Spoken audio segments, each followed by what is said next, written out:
April 22nd, 1943.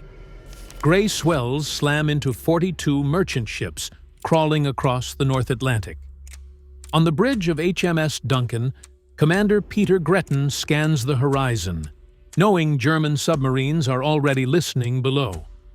Hydrophones track every propeller beat, broadcasting the convoy's position through cold water like a beacon. For months, Wolfpacks have ruled these waters, but within days, new technology and desperate tactics will turn the ocean upside down. Before we begin, make sure you subscribe. Tomorrow's chapter reveals how the hunters became the hunted. March 1943 marked the most dangerous moment of the Atlantic supply war. German submarines ravaged merchant shipping at a pace Allied planners could no longer ignore. In 4 brutal weeks, U-boats sent more than 100 cargo vessels to the bottom. Nearly 700,000 tons of food, fuel, weapons, and industrial materials lost to the freezing depths. Britain, lacking farmland and dependent on transoceanic lifelines, felt the consequences immediately. Bread rations tightened, factories slowed, oil reserves thinned. Without imported steel, aircraft construction faltered. The convoy system, Britain's only artery, appeared on the verge of collapse. Prime Minister Winston Churchill later admitted the submarine problem haunted him relentlessly. The German fleet lost only a handful of boats in return, making the ratio unsustainable. For every submarine destroyed, Allied convoys sacrificed 10 ships. Analysts quietly warned that at this speed, Britain might starve by summer. In Liverpool's Western Approaches Command, officers tracked losses on a massive wall map. Red pins pierced the ocean like wounds, spreading outward, clustering along shipping lanes. Meetings grew tense, voices sharpened. Everyone sensed the ocean was slipping away. Meanwhile, merchant crews faced terror nightly. Convoy weapons were modest, escorts overworked, and anti-submarine gear outdated. At sunset, U-boats surfaced, overtook convoys, and slipped between columns invisible in moonlit spray. Survivors spoke of explosions erupting without warning, of tankers splitting cleanly, flames racing across oil slicks, and men hurled into black water with only minutes to live. Radio silence policies meant damaged vessels drifted alone. Merchant sailors, the lifeblood of the supply chain, began referring to their route as the graveyard run. Germany had momentum, and the Atlantic seemed poised to swallow an empire. To understand why the convoys suffered so brutally, one must examine the German strategy beneath the waves. Admiral Karl Dönitz perfected a system built on patience, communication, and overwhelming force. Rather than lone submarines attacking at random, Wolfpacks formed virtual nets across likely convoy routes. Each submarine maintained radio silence, drifting quietly, hydrophones pressed against the sea like listening devices. When even one commander heard the distant churn of dozens of propellers, he surfaced briefly and transmitted a contact report. Within hours, 20, sometimes 30 submarines converged. At night, U-boats gained their terrifying advantage. Faster on the surface than merchant ships, they weaved through columns undetected, black hulls blending into heaving water. Torpedoes flashed silently, detonating against steel hulls with murderous precision. Escorts scrambled, but darkness concealed everything but flame. Sailors hurled cargo into the sea to slow flooding, only to feel their ships break beneath them. In those weeks, messages from stricken convoys arrived almost hourly. One captain reported seeing 3 freighters vanish within 90 seconds. Hydrophone operators became the unseen heroes of the Wolfpacks. Wearing padded headphones, they listened for the rolling thump of screws on steel shafts. They identified cargo ships by rhythm, speed, and vibration. On quiet nights, they could detect a convoy from more than 80 nautical miles away. Allied commanders, blind without radar beyond visual range, often misjudged just how many predators lurked below.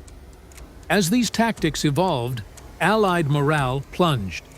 Escort captains exhausted themselves chasing phantom contacts, dropping depth charges into empty ocean.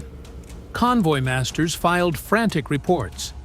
Administrators debated abandoning routes entirely. In shipping offices, clerks pulled names from rosters, marking them missing with practiced hollow strokes. Families received telegrams weeks later. The system worked flawlessly for Germany. The sea, it seemed, belonged to the hunters. By March 1943, the Atlantic situation reached a breaking point. Convoy reports showed losses rising faster than shipyards could replace hulls. In just 30 days, German submarines sent 120 Allied merchant ships to the bottom. Nearly 700,000 tons of food, fuel, and raw materials swallowed by the ocean. Logisticians stared at graphs that dipped lower every week. Britain relied on imported grain, oil, machine parts, even uniforms. With warehouses thinning, panic crept into cabinet meetings like fog along a quay. Prime Minister Winston Churchill, often stoic in crisis, confessed later that the submarine threat frightened him more than any bomb falling on London. In cramped war rooms, staff traced red pins across convoy routes. Some shipping lanes looked like bleeding wounds. Every delayed convoy meant factories grinding to a halt and kitchens emptying by the spoonful. Millions of civilians unknowingly stood at the edge of hunger. Meanwhile, Admiral Dönitz celebrated. Wolfpack strategy matured into a deadly rhythm: contact, converge, attack from multiple directions, retreat before escorts organized. Submarines savored the darkness, sometimes launching torpedoes at silhouette alone. Their commanders boasted of convoys shattered, escorts chasing shadows. From Berlin, resources poured into submarine pens, welding more steel hulls under thick concrete roofs impervious to bombs. Merchant sailors, mostly civilians, bore the cost. They slept in shifts, knowing a torpedo could flash through the hull like a fist through paper. Many ships carried fuel. Explosions lit the sky brighter than flares. Survivors clung to debris, teeth chattering in freezing water, watching their lifeline fade into smoke. Letters from naval officers grew grim. Some admitted they could not protect all their charges. Others asked for radar and aircraft support that simply did not exist. The oceans seemed impossibly vast, the escorts pitifully few, and the hunters everywhere. In March, the war's balance tipped sharply. Britain's lifeline, once merely strained, now felt moments from snapping. Just when the Allied situation appeared hopeless, a quiet transformation began behind locked doors and blackout curtains. Engineers, scientists, and cryptanalysts worked through sleepless nights, assembling a suite of innovations never before used together. The first breakthrough was high-frequency direction finding, nicknamed Huff Duff. Instead of searching blindly for submarines, escorts could now detect the direction of a radio burst the instant a U-boat commander touched his Morse key. 2 or more escorts triangulated bearings, turning every German message into a self-inflicted beacon. The second breakthrough came from radar, but not the kind submariners recognized. 10-centimeter wavelength radar ignored German warning receivers entirely. Aircraft flashed across stormy skies unseen, pouncing on submarines surfacing to recharge batteries. Commanders reported feeling stalked by ghosts. Their old tactic of cruising on the surface at night suddenly became deadly. Then came ultra-intelligence. At Bletchley Park, codebreakers unraveled the naval Enigma cipher, reading German orders almost as quickly as they were sent. convoys altered course hours before Wolfpacks arrived, moving through the ocean like chess pieces guided by unseen hands. U-boats sailed confidently into empty water, their ambush lines wasted. Very long-range aircraft closed the infamous air gap in the mid-Atlantic. Liberators fitted with extra fuel tanks finally carried radar, depth charges, and machine guns where no Allied plane had patrolled before. The ocean's safe zone shrank until nothing remained. Finally, ship-to-ship voice radio linked every escort. Instead of signal lamps in rain and smoke, commanders coordinated in real time, barking orders that moved destroyers and corvettes like a single machine. Where once escorts acted alone, now they attacked in packs of their own. None of these tools alone could stop the slaughter, but together they formed something new. A living network of sensors, radios, aircraft, and code breakers.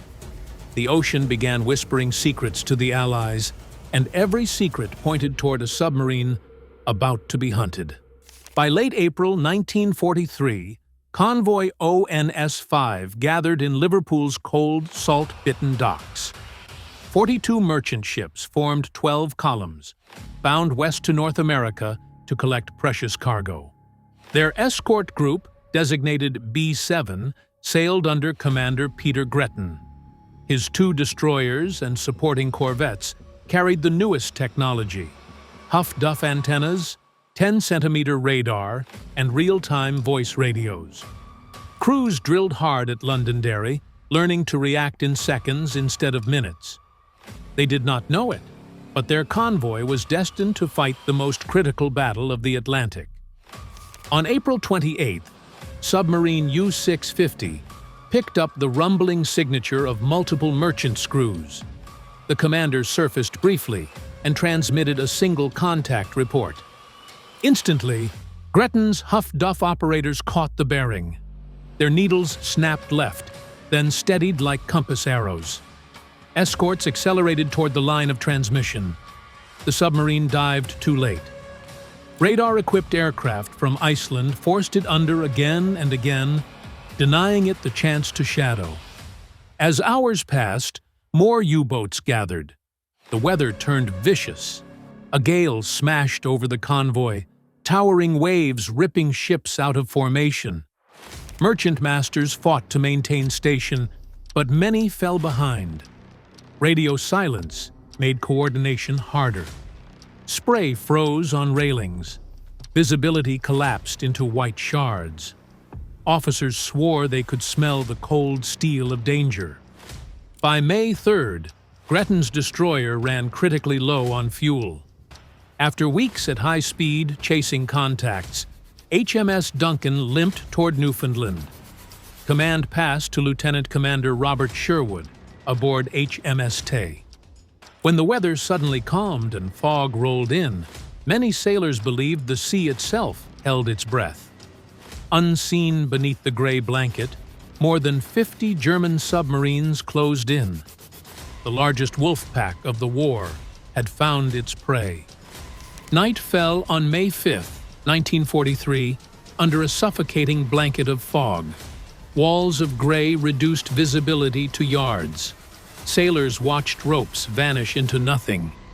For the German commanders, these conditions promised slaughter. They crept toward Convoy ONS-5, confident their silhouettes would be invisible. At 2200 hours, torpedoes sliced silently through the water. 3 ships erupted almost at once, flames glowing eerily through the fog like ghostly lanterns. Survivors described hearing screaming men, but seeing nothing but smoke. Yet something was different. As U-boats transmitted their success reports, Huff-Duff bearings lit escort charts. Lieutenant Commander Sherwood used real-time voice radio to direct corvettes and destroyers with precision never before seen. Commands rang out: turn port, accelerate, depth charge run. No waiting for lamp signals, no guesswork. Escorts pounced as soon as transmissions crackled. They did not search blindly. They hunted directly. 10-centimeter radar pierced fog like sunlight. Submarines attempting to surface for air found destroyers already accelerating toward them. The ocean exploded with depth charges, twin towers of white water pounding hulls beneath the waves. Oil slicks blossomed across the surface. German commanders could not understand how escorts always approached from the correct bearing, as if reading minds. Support groups arrived, bringing fresh fuel and explosives. Escaping U-boats rose to periscope depth, only to hear the rising ping of Aztec sonar growing louder. Inside steel hulls, sailors gripped pipes and prayed. Explosions buckled bulkheads. Lights fizzled. Pressure gauges spiked. Throughout the chaos, merchant ships stayed mostly intact. Escorts formed screens, sprinting from target to target, using coordinated patterns impossible months earlier. For the first time, German attacks stalled. Hours dragged on. More submarines slipped away with leaking ballast tanks, trailing oil like wounded sharks. A new fear crept into German hearts, the idea that the ocean might no longer hide them. As dawn broke across the Atlantic on May 6, 1943, signals intelligence poured into Western Approach's command like stormwater through gutters. Reports from Convoy ONS-5 were shocking, but different from the devastation seen just weeks earlier. 13 merchant ships were lost, yet 6 German submarines were confirmed destroyed, with several more damaged beyond repair. Admirals who once braced for disaster found themselves studying a new pattern. For the first time in a major convoy engagement, U-boat losses exceeded merchant ship losses. The balance of power had begun to tilt. Ships loaded with radar and huff-duff multiplied like nerves, forming across a wounded organism. New escort carriers deployed aircraft directly into convoy lanes, eliminating the once untouchable mid-Atlantic gap. Submarine commanders staring at gauges deep below reported sudden pings and approaching screws. The ocean no longer felt silent. It felt crowded. Dönitz watched casualty reports mount across his desk in Berlin. 43 U-boats lost during May alone, a quarter of his operational fleet. Engineering journals later calculated that the industrial cost of a single U-boat equaled thousands of transport trucks or dozens of fighters. Germany's strained factories could not keep pace. Meanwhile, Britain launched new escorts every month, strengthened air patrols, and refined tactics faster than commanders could write them down. Submariners whispered darker truths. Depth charge explosions followed patterns too perfect for coincidence. Radar contact seemed to pierce weather. Voices from Allied escorts coordinated instantly. Superstition crept below decks. Some believed new British ships could see through storms. Families across Germany received cold telegrams stamped with naval crests. Thousands of young men vanished beneath pressure hulls warped by imploding steel. The vibrant pride of the submarine arm dimmed into dread. Within weeks, the hunters confronted a terrible realization. The ocean that once sheltered them had learned to answer back. June washed across the Atlantic with quieter seas, but beneath the calm surface, the German submarine fleet unraveled. Dönitz pulled U-boats from the main convoy routes, ordering new patrol areas and revised tactics. But every adjustment arrived too late. Very long-range aircraft now roamed the ocean, radar sweeping smooth horizons for periscopes and conning towers. Submarines surfaced cautiously, only to find a silhouette already diving toward them. Depth charges rolling like thunder. Safe zones, once vast, shrank to scattered pockets of water the Allies soon reached. New support groups of destroyers and frigates operated independently of convoys, hunting purely by intelligence. When Bletchley Park decrypted routing orders, Commanders dispatched ships days ahead of contact. Wolfpacks sailed into traps, their coordination fractured by jamming and surprise attacks. Huff-duff triangulation revealed fleeting radio bursts in seconds. Each coded message became a beacon, marking another steel coffin. German yards struggled to replace lost hulls. Skilled crews, the true lifeblood of the submarine arm, could not be replaced at all. Training accelerated, but rookies surfaced at the wrong times, dived too deep, or misjudged bearing from sonar pings. Few returned to learn from mistakes. Inside Berlin's war rooms, staff maps once cluttered with confident arrows now showed blank spaces. Red pins for sunken freighters dwindled. Black crosses for lost U-boats multiplied. Dönitz wrote quietly in his diary that technological supremacy, not courage, now ruled the ocean. Meanwhile, Allied convoys surged toward Britain, feeding factories, fueling vehicles, and filling ammunition belts bound for Europe. Merchant captains began to believe they might live to see peace. For surviving submariners, the war turned into a haunted voyage.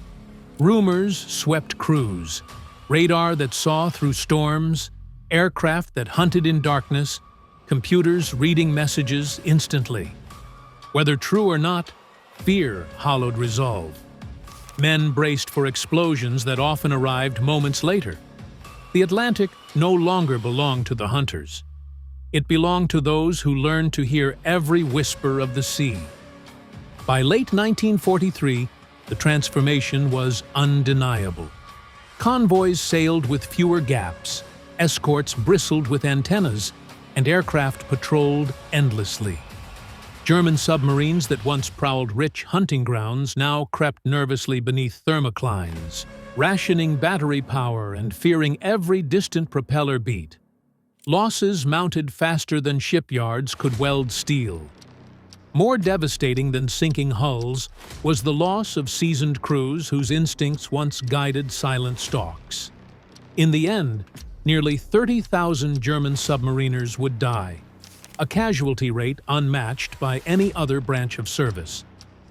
For the Allies, the victory carried heavy shadows. More than 70,000 merchant and naval personnel perished keeping supply lanes alive.